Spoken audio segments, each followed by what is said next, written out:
Hi guys, Ben Eskenazi, video blog number 4. I'm recording this on YouTube instead of on the computer because I know the quality's been bad the last couple of weeks, so sorry about that. Sexual and domestic violence are two of the biggest gender issues in sport and in our society.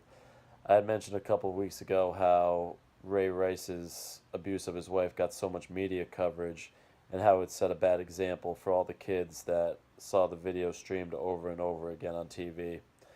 I was listening to Mike and Mike on the radio, ESPN radio, this morning on my way to work, and they mentioned how the NFL has hired Ray Rice to work um, with the incoming draft class for the NFL and talk to them about domestic violence and being aware of the consequences of your actions. I like this move by the NFL because I think it's their way of breaking the silence and acknowledging that they have a problem that needs to be addressed. Like it says in the Macaulay article, we need leadership training, and if Ray Rice can help turn the next generation of NFL players into leaders against domestic violence, then I'm all for it. Um, as far as the Brock Lesnar article goes, I mean, that's one of the saddest examples of white privilege I can think of. For a judge to say that he already suffered enough because of the media coverage and that jail time would do more harm than good is just ridiculous. It's almost as if the judge didn't even take into consideration the life of the victim, just what would be best for this white college athlete. You know, the man committed a crime, and to say that alcohol is the is to blame for that incident taking place is just false. I mean, we can't just blame alcohol for all the drunk drivers and let them off easy, right? Just forget about all the lives of the victims. You know, it's the same thing.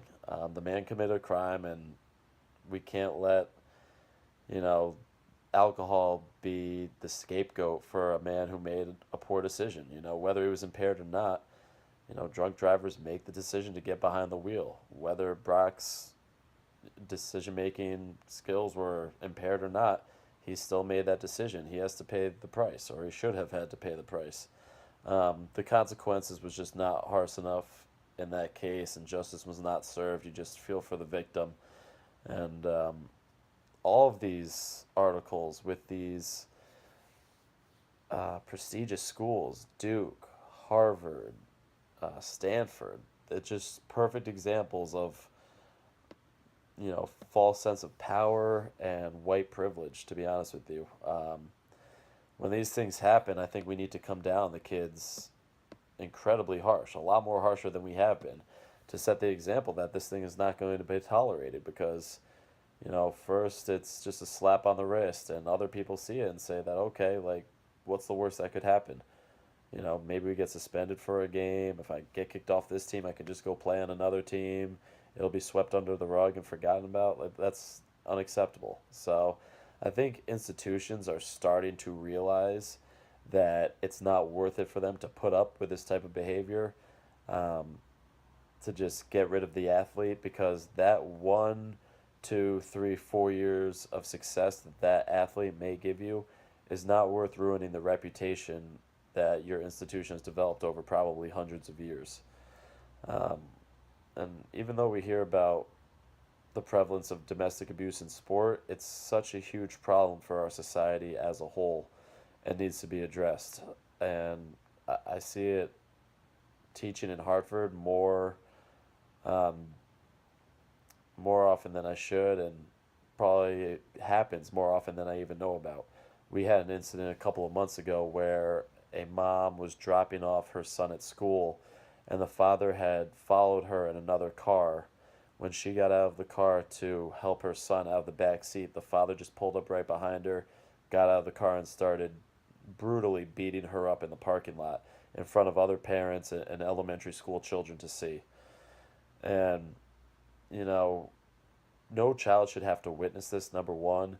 Two, we don't know if it could cause them to think some type of way about this behavior, thinking it's okay. They just have no idea what's going on and probably think everything's normal, but it's so far from normal. You know, it happens on a regular occurrence, which it shouldn't, but it's not normal. And men and women need to come together to end this violence. I don't know personally what the answer is. How do you get through to people who have witnessed this for their entire lives and tell them now that it's not okay? Instill a new set of values on these people who were raised to think a certain way or have just developed this way of thinking.